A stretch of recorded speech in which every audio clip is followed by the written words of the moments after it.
नमस्कार, एक बार फिर से मैं स्वागत करती हूँ आपका अपने YouTube चैनल कनक हिंदी अकेडमी में। आज के इस वीडियो में हम देखेंगे संज्ञा की परिभाषा और उसके भेद। संज्ञा का शाब्दिक अर्थ होता है नाम।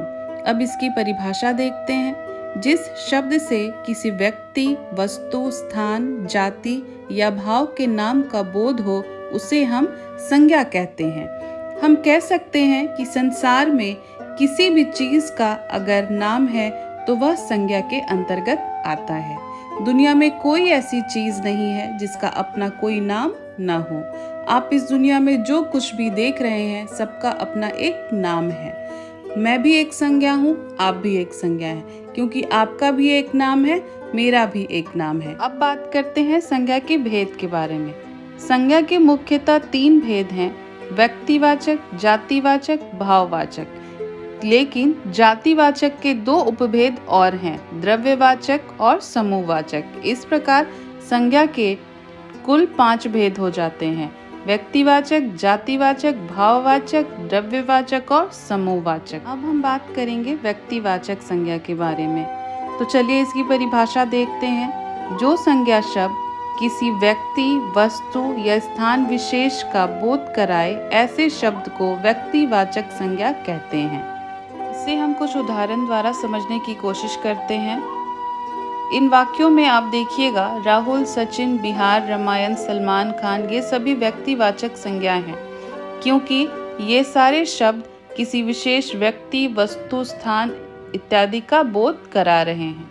अर्थात व्यक्तिवाचक संज्ञा सभी व्यक्ति, वस्तु या स्थान की संपूर्ण जाति में से खास का नाम बताती है। अब आगे हम बात करेंगे जातिवाचक संज्ञा के बारे में। तो चलिए इसकी परिभाषा देखते हैं।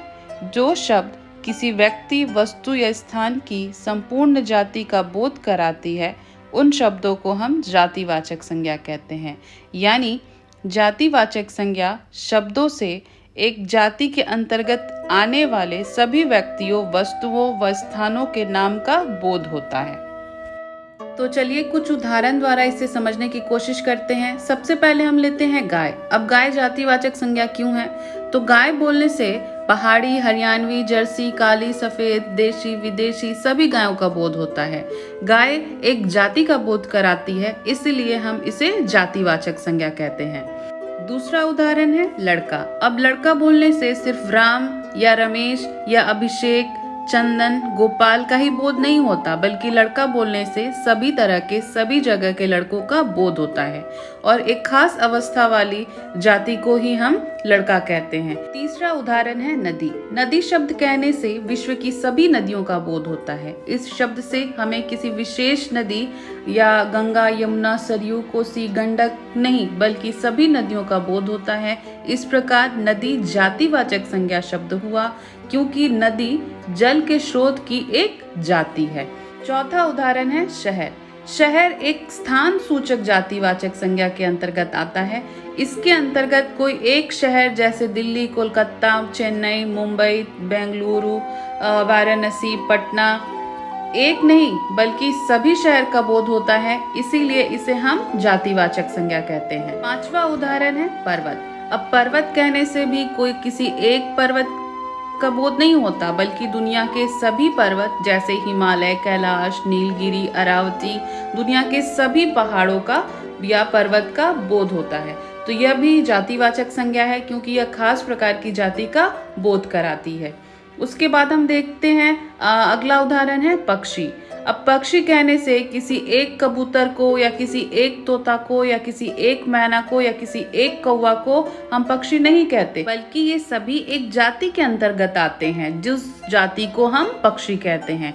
तो इस प्रकार हम देखते हैं कि जो शब्द संपूर्ण जाति का बोध कराती है उसे हम जातिवाचक संज्ञा कहते हैं। अब आगे हम देखेंगे भाववाचक संज्ञा। भाववाचक संज्ञा का अर्थ ही है जिस संज्ञा शब्द से किसी भाव का बोध हो। तो चलिए इसकी परिभाषा देखते हैं। जो संज्ञा शब्द किसी भाव, दशा, गुण, धर्म या अवस्था का बोध कराए उसे हम भाववाचक संज्ञा कहते हैं। तो चलिए इसके कुछ उदाहरण देखकर इसे समझने की कोशिश करते हैं। पहला उदाहरण देखिए, बिहार में गरीबी बढ़ती जा रही है। यहाँ गरीबी शब्द से गरीब होने का भाव पैदा हो रहा है। गरीबी को हम समझ रहे हैं, उसे हम छू के देख नहीं सकते हैं, उसे हम समझ सकते हैं, अनुभव कर सकते हैं, उसके भाव को ग्रहण कर सकते हैं। दूसरा उदाहरण है, तुम्हारा बचपन खेल कूद में बीता। यहाँ बचपन शब्द से छोटे बच्चे होने का भाव उत्पन्न हो रहा है, उसके भाव को हम ग्रहण कर रहे हैं। तीसरा उदाहरण है, मेरे भाई की लंबाई मुझसे अधिक है। यहाँ लंबाई शब्द से लंबा होने का बोध हो रहा है। चौथा उदाहरण देखिए, सीता की आवाज में मिठास है। यहाँ मिठास शब्द से मीठा होने का बोध हो रहा है। तो जिस शब्द से किसी भाव का बोध हो उसे हम भाववाचक संज्ञा कहते हैं। अब हम देखेंगे द्रव्यवाचक संज्ञा। द्रव्य का अर्थ होता है कोई चीज, वस्तु या सामान। चलिए इसकी परिभाषा देखते हैं। जो शब्द से किसी धातु या द्रव्य का बोध हो उसे हम द्रव्यवाचक संज्ञा कहते हैं। अर्थात जिस शब्द से ठोस या तरल पदार्थ का बोध हो और जिन्हें नापा या तौला जा सके उसे हम द्रव्यवाचक संज्ञा कहते हैं। इसके अंतर्गत कोयला, पानी, तेल, घी, सोना, चांदी, जिसे हम नाप या तौल सकते हैं, वो सभी वस्तुएं, वे सभी पदार्थ इसके अंतर्गत आते हैं। अब उदाहरण से इसे समझने की कोशिश करते हैं। मेरे पास सोने के आभूषण हैं। यहाँ सोना एक पदार्थ है, उसे हम नाप सकते हैं, तौल सकते हैं, तो वह द्रव्यवाचक संज्ञा के अंतर्गत आता है। अब आगे देखिए, 1 किलो तेल लेकर आओ।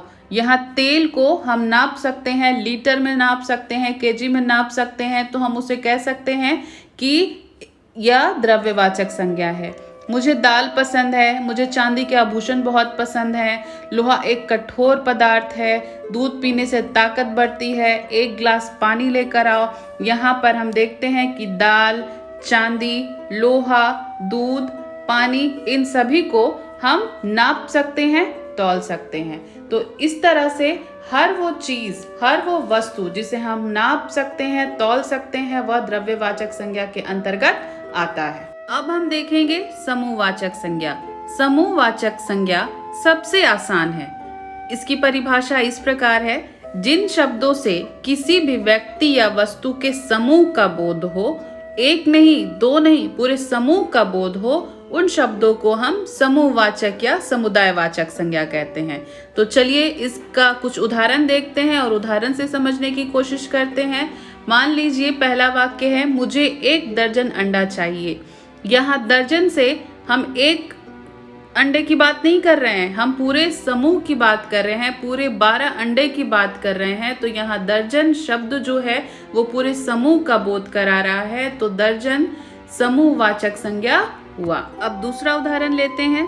दूसरा उदाहरण देखिए, भारतीय सेना विश्व की सबसे बड़ी सेना है। यहाँ सेना शब्द जवानों के एक समूह का बोध करा रहा है, तो यहाँ सेना शब्द समूहवाचक संज्ञा हुआ। तीसरा उदाहरण देखिए, मेरे परिवार के सभी सदस्य स्वस्थ हैं। यहाँ पर परिवार शब्द समूहवाचक संज्ञा है। आगे उदाहरण देखिए, मैंने कल हाथियों का झुंड देखा।